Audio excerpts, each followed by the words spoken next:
Então, a aula de hoje será sobre eletrodinâmica.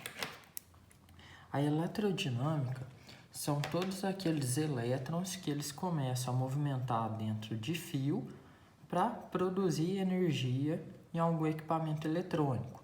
Então, primeiro, vamos entender como que funciona isso na prática. Vamos supor que eu tenho aqui uma tomada e nessa tomada eu tenho U.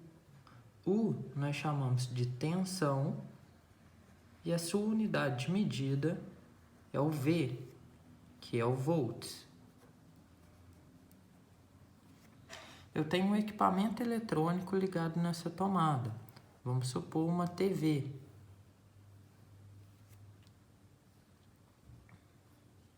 Tem aqui uma TV. Essa TV, ela tem o R, que é o que nós chamamos de resistência. A resistência ela é medida pelo ohm.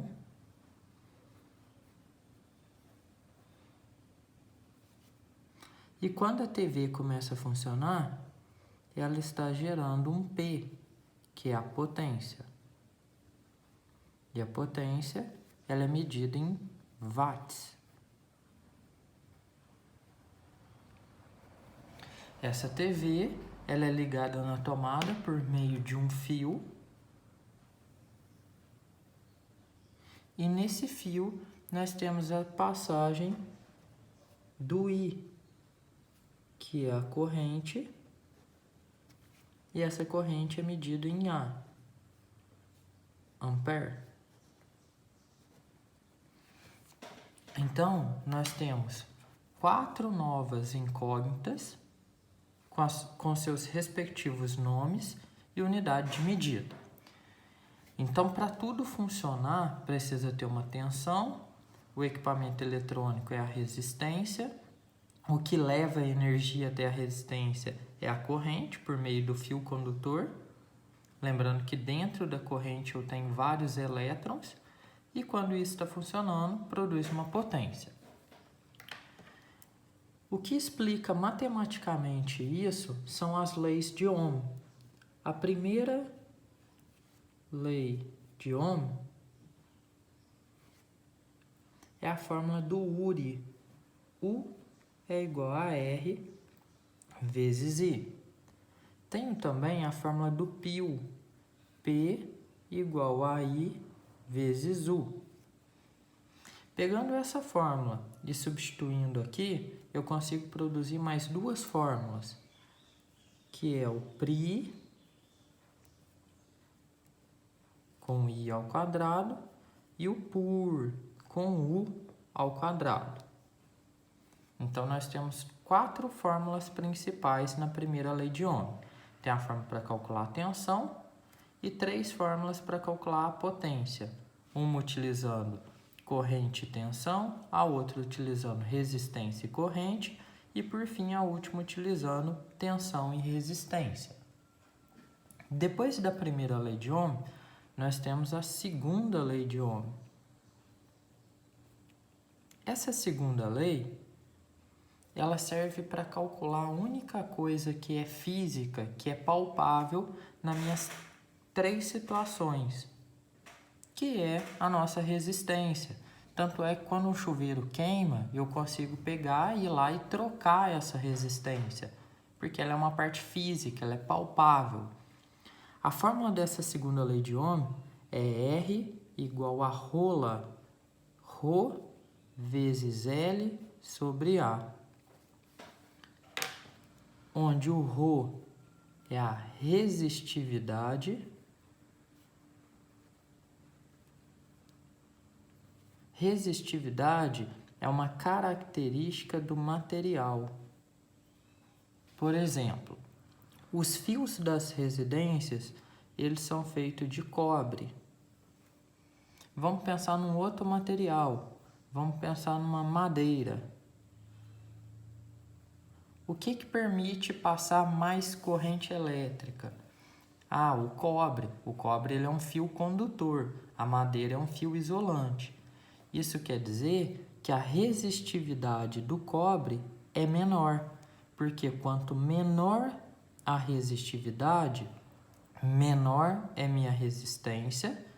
Isso permite que passe mais corrente elétrica, ou seja, ele vai ser um bom condutor. Então, essa é a influência da resistividade. O L é o nosso comprimento. Comprimento seria o tamanho desse fio. Quanto menor meu comprimento, menor é a minha resistência, melhor vai ser, mais corrente ele vai passar.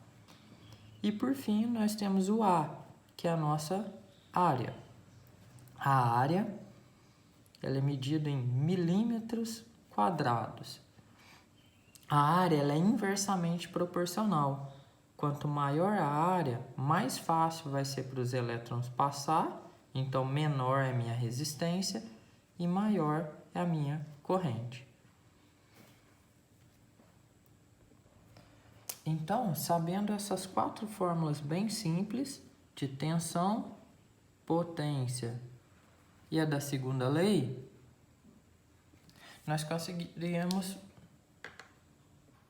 Então, agora nós vamos para nossas questões para provar aí para quem tem medo de eletrodinâmica, né, que não é uma matéria difícil. É essencial decorar as fórmulas, né, tirar os dados com a tensão e resolver. Então, vamos lá para a nossa primeira questão. Dispositivos eletrônicos que utilizam materiais de baixo custo, como polímeros semicondutores, têm sido desenvolvidos para monitorar a concentração de amônia em granjas avícolas. A polianilina é um polímero semicondutor que tem o valor de sua resistência elétrica nominal quadruplicada quando exposta à resistência de amônia. Então, ó, informação importante. As resistências desse material, ele é quadruplicado, ele é vezes 4. Na ausência de amônia, a polianilina se comporta como um resistor ôhmico e sua resposta elétrica é mostrada no gráfico. O valor da resistência elétrica na presença de alta concentração de amônia em ohm é igual a... Então, ele quer saber o valor dessa resistência. É um gráfico de corrente por diferença de potencial U. Então, nós temos, segundo o gráfico, o valor do U, o valor do I. Se eu quero R, a fórmula é URI. U vezes R, U igual a R vezes I. Como é linear, eu posso escolher qualquer ponto. Vou escolher esse último aqui, onde o U vale 3 volts, e nossa corrente vale 6 vezes 10 a menos 6 ampere. 6 vezes 10 a menos 6 ampere. Agora é só jogar na fórmula. U é 3, resistência eu quero achar, corrente é 6 vezes 10 a menos 6. Então, a resistência vai ser 3 dividido por 6 vezes 10 a menos 6. 3 dividido por 6 dá 0,5 vezes 10A. Esse 10 a menos 6 sobe, inverte o sinal do expoente. Então, mais 6. Organizando a nossa resposta, 5 vezes 10 a quinta, né? A quinta aqui. Beleza, teria acabado, mas tinha um detalhe lá no enunciado, que a resistência desse tipo de material, ele é quadruplicado. Se ele é quadruplicado, vamos ter que fazer ele vezes 4, então vai dar 20 vezes 10 a quinta. Ou, passando para a notação científica, 2 vezes 10 a sexta. Gabarito, letra E. Agora vamos para mais uma questão do Enem. Uma lâmpada de LED que funciona com 12 volts e corrente contínua de 0,45 ampere produz a mesma quantidade de luz que uma lâmpada incandescente de 60 watts de potência. Então, ele falou que tem uma lâmpadazinha de LED. Essa lâmpada de LED, ela tem uma tensão de 12 volts e corrente de 0,45 ampere. ela equivale a uma lâmpada incandescente de potência de 60 watts. Lembrando que lâmpada de LED é aquela lâmpada fria, ela gasta menos energia, geralmente branca, essas coisas. Incandescente é aquela lâmpada tradicional, que tem um ferrinho lá no meio, que aí ele esquenta a partir do efeito Joule e consome mais energia, que são aquelas lâmpadas mais amarelinhas, de vidro. Qual é o valor da redução da potência consumida ao substituir esse LED pela incandescente?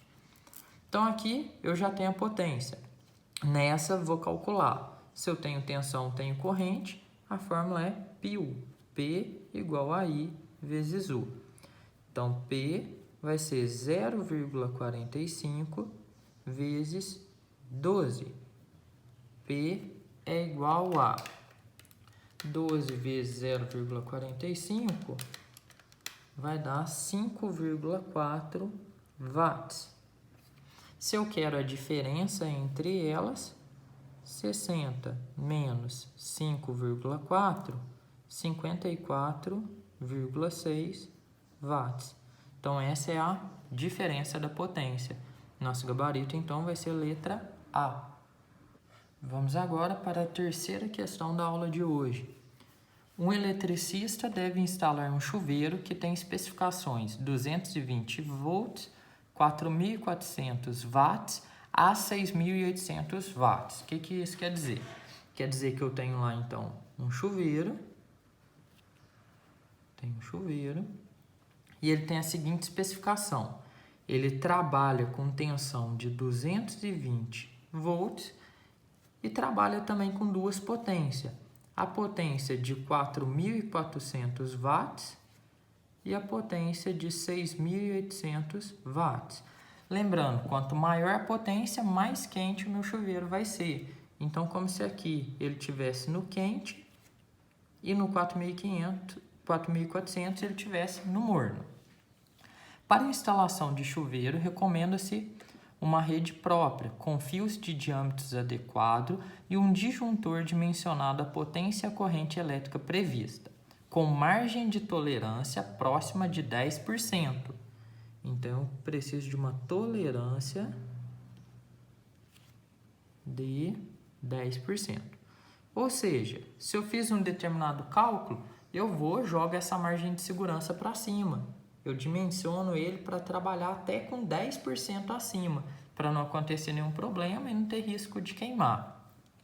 Os disjuntores são dispositivos de segurança utilizados para proteger as instalações elétricas de curto-circuito e sobrecargas elétricas e devem desarmar sempre que houver passagem de corrente superior à permitida no dispositivo. Para isso, uma instalação segura deste chuveiro, o valor da corrente máxima do disjuntor deve ser, ele quer saber qual a corrente máxima, qual o valor do I. Se ele deu tensão, deu potência e que é o I, que é a corrente, fórmula π. O P, 6.800, eu vou usar a pior situação, né? A situação que vai exigir mais do meu circuito. Corrente eu quero achar I vezes a tensão de 220.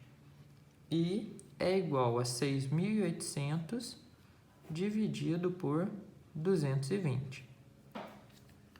680 dividido por 22 vai dar aproximadamente 31 ampere. Beleza, só que ainda preciso jogar 10% acima. Então, é 31 mais os 10%. 10% de 31 vai dar 3,1. 31 mais 3,1 vai dar 34,1 ampere. Ou seja, eu preciso de um valor de corrente máxima, né? O que eu posso permitir passar é, o que é acima de 34,1? 35 ampere. Então, gabarito letra D. Agora a nossa quarta e última questão da aula de hoje, também do Enem, né? Então vocês podem perceber que essa matéria cai bastante. O chuveiro elétrico é um dispositivo capaz de transformar energia elétrica em energia térmica, o que possibilita a elevação de temperatura da água. Um chuveiro projetado para funcionar em 110 volts pode ser adaptado para funcionar em 220 volts, de modo a manter inalterada a sua potência. Então, ó, o nosso chuveiro ele foi feito para trabalhar em 110 volts. Ele pode funcionar, sofrendo uma adaptação, para 220 volts, trabalhando na mesma potência. Ou seja, funcionando da mesma maneira, tomando aquele mesmo banho quente, vamos dizer assim.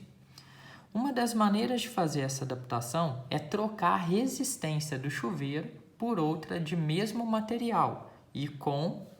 Então perceba que ele está falando da resistência, que aqui eu tinha uma resistência 1, agora eu vou ter uma resistência 2, trocando característica dessa resistência. Ele fala material, aqui ele está falando de comprimento, área da seção transversal, ou seja, nós estamos falando sobre a segunda lei de Ohm, que é a fórmula lá da rola, R igual a ρ vezes L sobre A. Então, primeira coisa, eu vou descobrir o que aconteceu com essa resistência para depois analisar nessa fórmula. Tá, qual fórmula então que tem tensão, potência e resistência? Por. É o por. Na primeira situação, eu tenho potência igual a 110 ao quadrado sobre resistência 1. Na segunda situação, eu tenho 220 ao quadrado dividido por R2. Se a potência tem que continuar a mesma, eu vou igualar essas duas fórmulas. Vai ficar 110 ao quadrado sobre R1, que é igual a 220 ao quadrado sobre R2. Se eu quero descobrir o novo R2, eu vou isolar ele. Então, vou passar ele para o lado de lá. Vai ficar R2 igual 220 ao quadrado vezes R1 dividido por 110 ao quadrado. Vou simplificar 220 por 110, vai ficar R2 igual a 2 ao quadrado R1, ou seja, R2 é igual a 4 vezes R1. Então, preciso que a resistência 2 seja 4 vezes a resistência 1. Então, agora eu vou voltar lá na primeira fórmula, na fórmula da rola, para a gente ver o que eu posso fazer. Se eu quero que a resistência fique 4 vezes maior, eu posso, como a minha área é inversamente proporcional, diminuir ela 4 vezes ou aumentar o comprimento 4 vezes. Aí vamos procurar isso nas alternativas. Então, nosso gabarito vai ser a quarta parte da área da seção reta do fio. 4 vezes menor a área. Dividir ela por 4. Sendo assim, nosso gabarito vai ser letra E.